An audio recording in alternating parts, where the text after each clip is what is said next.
संसाधन एवं विकास। क्या आप उन वस्तुओं को नाम बता सकते हैं जो गाँव और शहरों में हमारे जीवन को आराम पहुँचाते हैं? ऐसी वस्तुओं की एक सूची तैयार करें और इनको बनाने में प्रयोग होने वाले पदार्थों का नाम बताएं।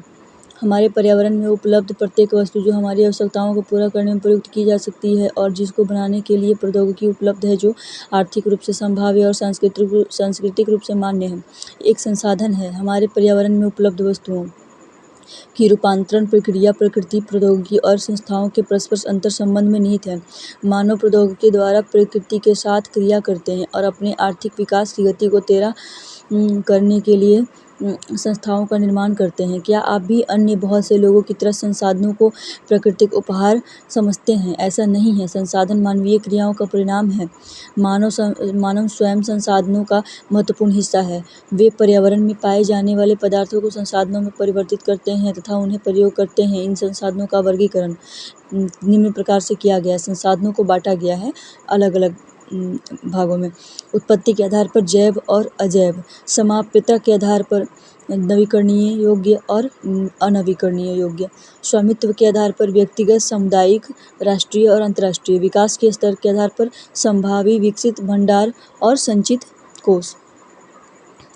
संसाधन के दो प्रकार, प्राकृतिक और मानवीय। प्राकृतिक के दो प्रकार, नवीकरणीय योग्य, अनवीकरणीय योग्य।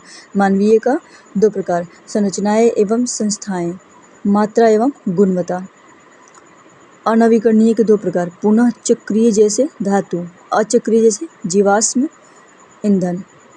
उसके बाद नीचे सतत जैव, सतत अथवा प्रवाह जैसे में पवन, जल, और जैव में प्राकृतिक, वनस्पति और वन्यजीव। इसको आप एक बार मैं बता दी हूँ, इसको पाई चार्ट को आप एक बार इसको ध्यान से देखिए और याद करिए। और त्रिभुज वाले चित्र को देखिए, बीच में मानो बाकी तीनों तरफ से घिरे हुए हैं। संसाधनों के प्रकार, उत्पत्ति के आधार पर जैव संसाधन, अजैव संसाधन। जैव संसाधन, इन संसाधनों की प्राप्ति जीव मंडल से होती है और इनमें जीवन व्याप्त है। जैव संसाधन में जीवन व्याप्त है, जैसे मनुष्य, वनस्पति जात, प्राणी जात, मत्स्य जीवन, पशुधन। अजैव संसाधन, वे सारे संसाधन जो निर्जीव वस्तुओं से बने हैं अजैव संसाधन कहलाते हैं। उदाहरणार्थ चट्टानें और धातुएं। समाप्यता के आधार पर नवीकरणीय योग्य संसाधन, अनवीकरणीय योग्य संसाधन। नवीकरणीय योग्य संसाधन, वे संसाधन जिन्हें भौतिक, रासायनिक व यांत्रिक प्रक्रियाओं द्वारा नवीनीकृत व पुनः उत्पन्न किया जा सकता है, उन्हें नवीकरणीय योग्य अथवा पुनः पूर्ति योग्य संसाधन कहा जाता है। उदाहरणार्थ सौर तथा पवन ऊर्जा, जल, वन व वन्य जीवन। इन संसाधनों को सतत अथवा प्रवाह संसाधनों में विभाजित किया गया है। अनवीकरणीय योग्य संसाधन, इन संसाधनों का विकास एक लंबे भूवैज्ञानिक अंतराल में होता है। खनिज और जीवाश्म ईंधन इस प्रकार के संसाधनों के उदाहरण हैं। इनके बनने में लाखों वर्ष लग जाते हैं। इनमें से कुछ संसाधन जैसे धातु पुनः चक्रीय हैं और कुछ संसाधन जैसे जीवाश्म ईंधन अचक्रीय हैं। वह एक बार के प्रयोग के साथ ही खत्म हो जाते हैं। स्वामित्व के आधार पर व्यक्तिगत संसाधन और सामुदायिक स्वामित्व वाले संसाधन। व्यक्तिगत संसाधन निजी व्यक्तियों के स्वामित्व में भी होते हैं। बहुत से किसानों के पास सरकार द्वारा आवंटित भूमि होती है जिसके बदले में वे सरकार को लगान चुकाते हैं। गांव में बहुत से लोग भूमि के स्वामी भी होते हैं और बहुत से लोग भूमिहीन होते हैं। शहरों में लोग भूखंड, घरों व अन्य जायदाद के मालिक होते हैं। बाग, चरागाह, तालाब और कुआं जल आदि संसाधनों के निजी स्वामित्व के कुछ उदाहरण हैं। अपने परिवार के संसाधनों की एक सूची तैयार कीजिए। सामुदायिक संसाधन, वे संसाधन समुदाय के सभी सदस्यों को उपलब्ध होते हैं। गांव की शामिलात भूमि, चारण भूमि, समतल भूमि, तालाब इत्यादि, और नगरीय क्षेत्रों के सार्वजनिक पार्क, पिकनिक स्थल और खेल के मैदान वहां रहने वाले सभी लोगों के लिए उपलब्ध हैं। राष्ट्रीय संसाधन, तकनीकी तौर पर देश में पाए जाने वाले सारे संसाधन राष्ट्रीय हैं। देश की सरकार को कानूनी अधिकार है कि वह व्यक्तिगत संसाधनों को भी आम जनता के हित में अधिग्रहित कर सकती है। आपने देखा है कि सड़कें, नहरें, रेल लाइनें व्यक्तिगत स्वामित्व वाले क्षेत्र में भी बनी हुई है। शहरी विकास प्राधिकरणों को सरकार ने भूमि अधिग्रहण करने का अधिकार दिया हुआ है। सारे खनिज पदार्थ, जल संसाधन, वन्य जीवन, राजनीतिक सीमाओं के अंदर सारी भूमि, 12 समुद्री मील तक महासागरीय क्षेत्र व इसमें पाए जाने वाले संसाधन राष्ट्र की संपदा है। अंतर्राष्ट्रीय संसाधन, कुछ अंतर्राष्ट्रीय संस्थाएं कुछ अंतर्राष्ट्रीय संस्थाएं संसाधनों को नियंत्रित करती हैं। तटरेखा में 200 किलोमीटर की दूरी अपवर्जक आर्थिक क्षेत्र का अधिकार नहीं है। विकास के स्तर के आधार पर इसको आप खुद से पढ़ लें। विकसित संसाधन वे संसाधन जिनका सर्वेक्षण किया जा चुका है और उनके उपयोग की गुणवत्ता और मात्रा निर्धारित की जा चुकी है, विकसित संसाधन कहलाते हैं। संसाधनों का विकास प्रौद्योगिकी और उनकी संभाव्यता के आधार स्तर पर निर्भर करता है।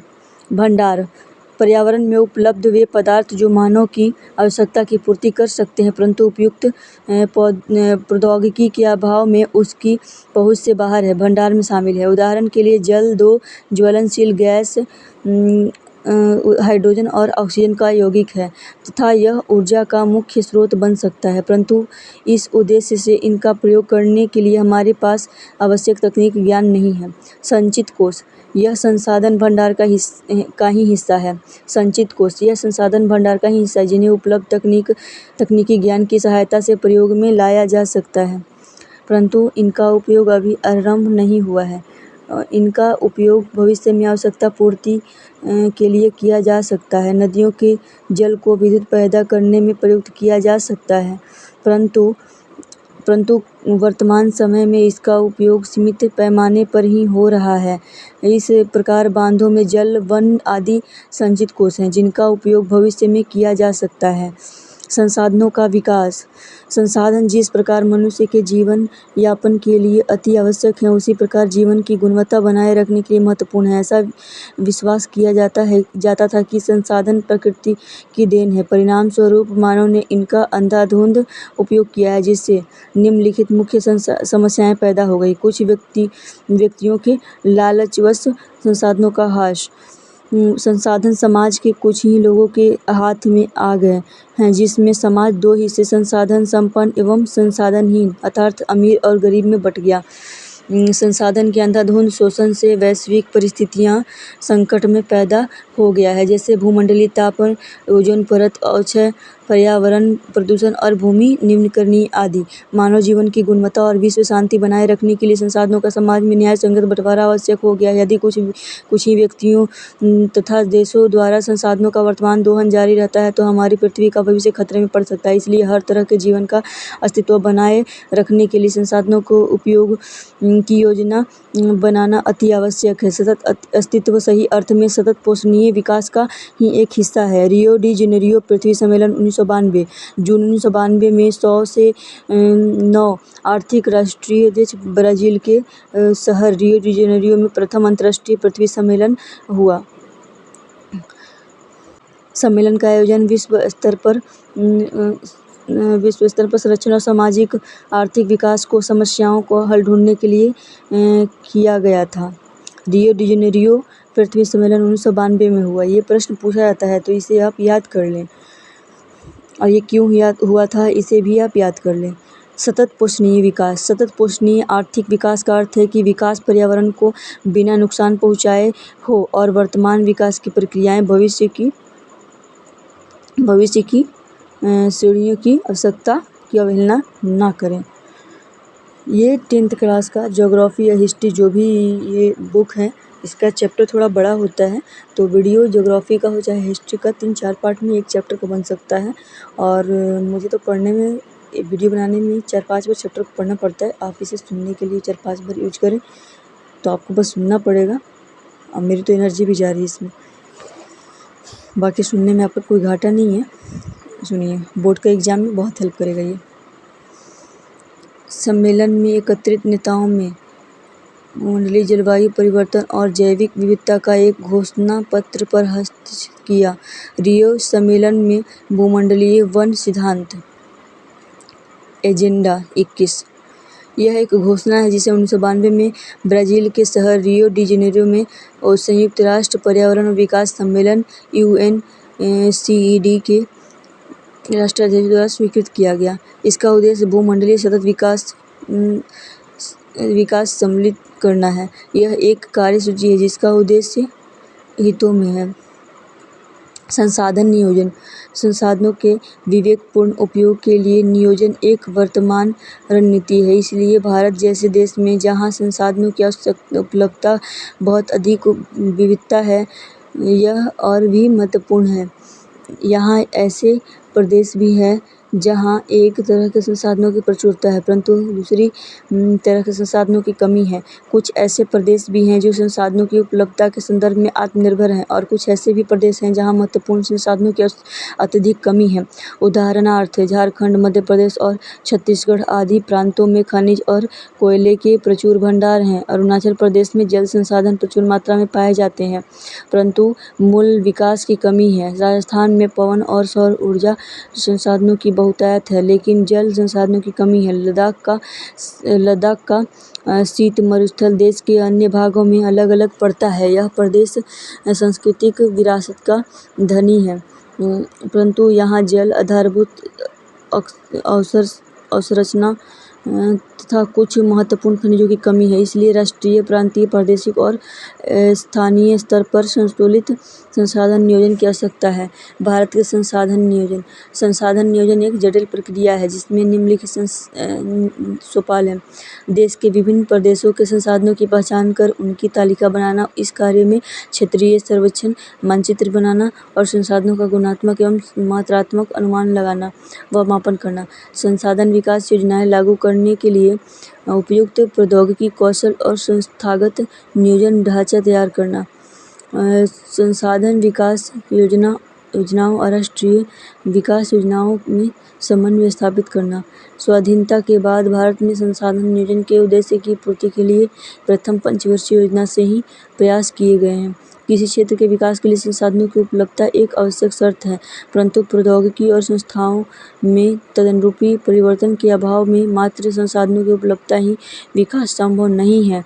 देश में बहुत से क्षेत्र हैं जो संसाधन समृद्ध होते हुए भी आर्थिक रूप से पिछड़े प्रदेशों की गिनती में आते हैं। इसके विपरीत कुछ ऐसे प्रदेश भी हैं जो संसाधनों की कमी होते हुए भी आर्थिक रूप से विकसित हैं। क्या आप संसाधन संपन्न परंतु आर्थिक रूप से पिछड़े और संसाधन विहीन परंतु आर्थिक रूप से विकसित प्रदेश के नाम बता सकते हैं? ऐसी परिस्थिति होने के कारण बताएं। उपनिवेश का इतिहास हमें बताता है कि उपनिवेश संसाधन संपन्न विदेशी आक्रमणकारियों के लिए मुख्य आकर्षण रहे हैं। उपनिवेशकारी देशों ने बेहतर प्रौद्योगिकी के सहारे उपनिवेशों के संसाधनों का शोषण किया तथा उन पर अपना आधिपत्य स्थापित किया। अतः संसाधन किसी प्रदेश के विकास के तभी योगदान दे सकते हैं जब वहाँ उपयुक्त प्रौद्योगिकी विकास और संस्थागत परिवर्तन किए जाएं। उपनिवेश के विभिन्न चरणों में भारत ने इन सब का अनुभव किया है। अतः भारत में विकास सामान्यतः तथा संसाधन विकास लोगों के मुख्यतः संसाधनों की उपलब्धता पर ही आधारित नहीं था, बल्कि इसमें प्रौद्योगिकी, मानव संसाधन की गुणवत्ता और ऐतिहासिक अनुभव का भी योगदान रहा है। संसाधनों का संरक्षण। संसाधन किसी भी तरह के विकास में महत्वपूर्ण भूमिका निभाते हैं, परंतु संसाधनों का विवेकहीन उपभोग और अति उपयोग के कारण कोई सामाजिक, आर्थिक और पर्यावरणीय समस्याएं पैदा हो सकती है। इन समस्याओं में बचाव के लिए विभिन्न स्तरों पर संसाधनों का संरक्षण आवश्यक है। भूतकाल से ही संसाधनों का संरक्षण बहुत से नेताओं और चिंतकों के लिए चिंता का विषय रहा है। उदाहरणार्थ, गांधी जी के संसाधनों के संरक्षण पर अपनी चिंता इन शब्दों में व्यक्त की है: हमारे पास हर व्यक्ति की आवश्यकता पूर्ति के लिए बहुत कुछ है, लेकिन किसी की लालच की संतुष्टि के लिए नहीं। अर्थात हमारे पास पेट भरने के लिए बहुत है, लेकिन पेटी भरने के लिए नहीं। इनके अनुसार विश्व स्तर पर संसाधन हास्य के लिए लालची और स्वार्थी व्यक्ति तथा आधुनिक प्रौद्योगिकी के शोषणात्मक प्रवृत्ति जिम्मेदार है। वे अत्यधिक उत्पादन के विरुद्ध थे और इसके स्थान पर अधिक बड़े जन समुदाय द्वारा उत्पादन के पक्षधर थे। भू संसाधन। हम भूमि पर रहते हैं, इसी पर अनेकों आर्थिक क्रियाकलाप करते हैं और विभिन्न रूपों में जाका उपयोग करते हैं। अतः भूमि एक महत्वपूर्ण प्राकृतिक संसाधन, प्राकृतिक वनस्पति, वन्य जीवन, मानव जीवन, आर्थिक क्रियाएं, परिवहन तथा संचार व्यवस्थाएं भूमि पर ही आधारित है। परंतु भूमि एक सीमित संसाधन है, इसलिए उपलब्ध भूमि का विभिन्न उद्देश्यों के लिए उपयोग सावधानी और योजनाबद्ध तरीके से होना चाहिए। भारत में भूमि पर विभिन्न प्रकार की भू आकृति जैसे पर्वत, पठार, मैदान और द्वीप पाए जाते हैं। लगभग 40% भू क्षेत्र मैदान है, जो कृषि और उद्योग के विकास के लिए सुविधाजनक है। पर्वत पूरे क्षेत्र के 30% भाग पर विस्तृत है। वे कुछ बारहमासी नदियों के प्रवाह को सुनिश्चित करते हैं। पर्यटन विकास के लिए अनुकूल परिस्थितियां प्रदान करता है और पारिस्थितिकी के लिए महत्वपूर्ण है। देश के क्षेत्रफल का लगभग 27% हिस्सा पठारी क्षेत्र है। इस क्षेत्र में खनिजों, जीवाश्म ईंधन और वनों का अपार कोष है।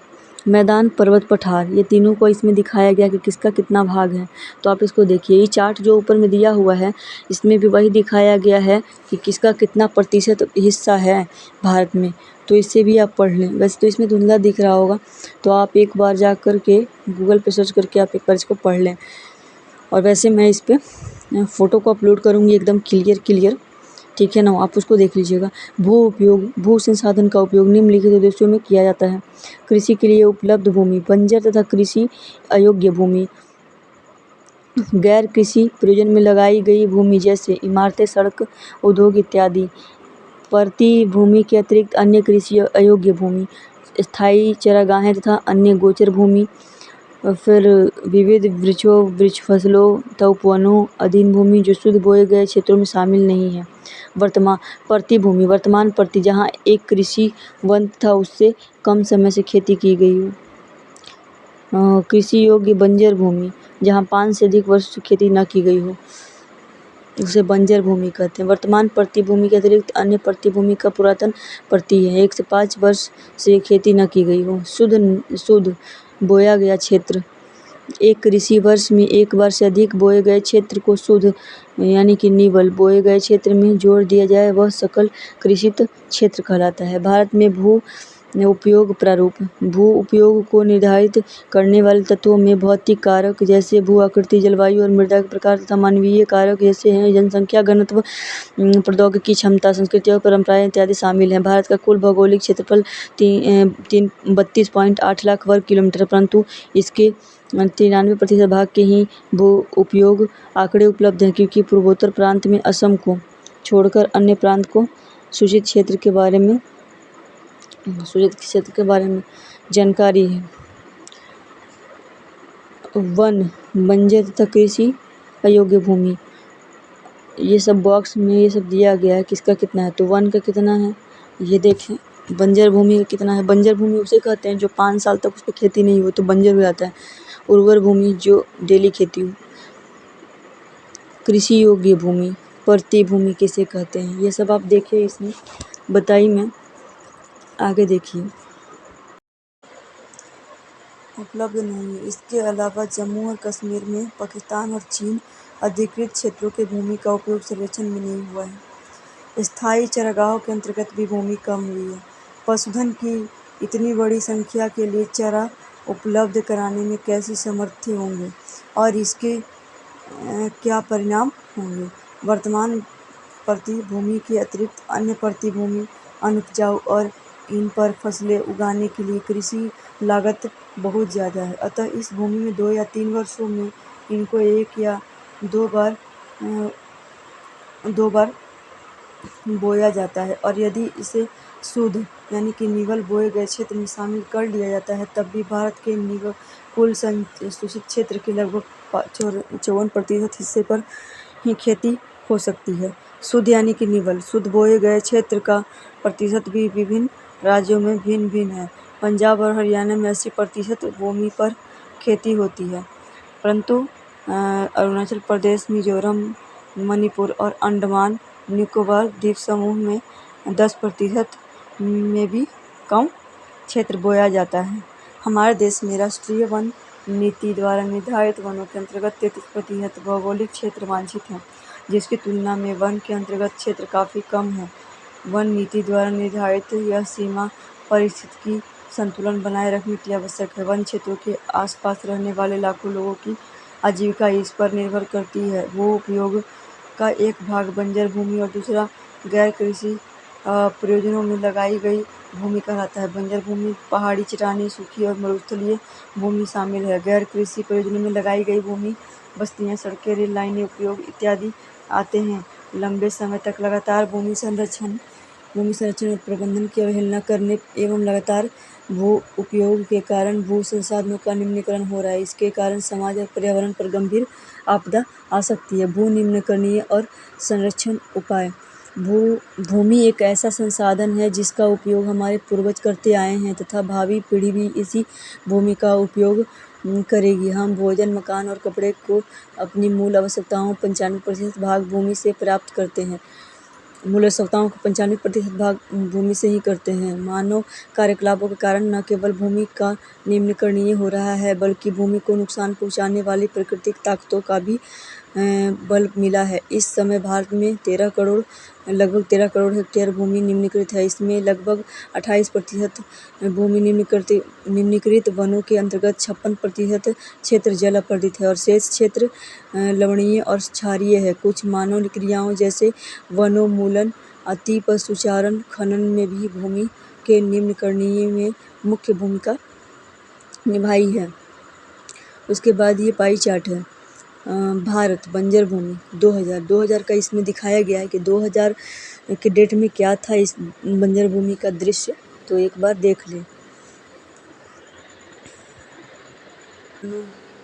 खनन के उपरांत खदानों वाले स्थानों को गहरी खाइयों और मलबे के साथ खुला छोड़ दिया जाता है। खनन के कारण झारखंड, छत्तीसगढ़, मध्य प्रदेश और उड़ीसा जैसे राज्यों में वनोन्मूलन भूमि निम्नीकरण का कारण बना है। गुजरात, राजस्थान, मध्य प्रदेश और महाराष्ट्र में अति पशुचारण भूमि निम्नीकरणीय का मुख्य कारण है। पंजाब, हरियाणा और पश्चिमी उत्तर प्रदेश जैसे राज्यों में अधिक सिंचाई भूमि निम्नीकरण के लिए उत्तरदायी है। अतिसिंचन से उत्पन्न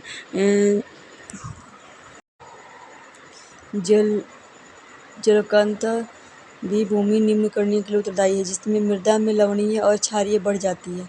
खनिज प्रक्रियाएं जैसे सीमेंट उद्योग में चूना पत्थर को पीसना, मृदा बर्तन उद्योग में चूने यानी कि खड़िया, मृदा और सेल खड़ी के उपयोग से बहुत अधिक मात्रा में वायुमंडल में धूल विसर्जित होती है। जब इनकी परत भूमि पर जम जाती है तो मृदा की जल सोखने की प्रक्रिया अवरुद्ध हो जाती है। पिछले कुछ वर्षों से देश के विभिन्न भागों में औद्योगिक जल निकास से बाहर आने वाला अपशिष्ट पदार्थ भूमि और जल प्रदूषण का मुख्य स्रोत है। भूमि निम्नीकरण की समस्याओं को सुलझाने के कई तरीके हैं। वनारोपण और चारागाह का उचित प्रबंधन इनमें से कुछ हद तक मदद कर सकता है।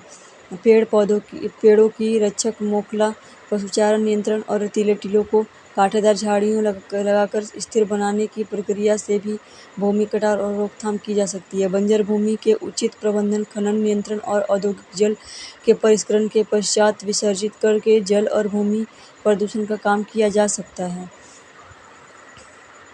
मृदा संसाधन।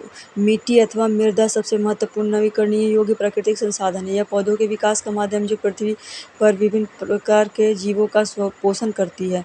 मृदा एक जीवंत तंत्र है। कुछ सेंटीमीटर गहरी मृदा बनने में लाखों वर्ष लग जाते हैं। मृदा बनने की प्रक्रिया में उच्चावच जनन शैल अथवा संस्तर शैल, जलवायु, वनस्पति और अन्य जैव पदार्थ और समय मुख्य कारक हैं। प्रकृति के अनेकों तत्व जैसे तापमान परिवर्तन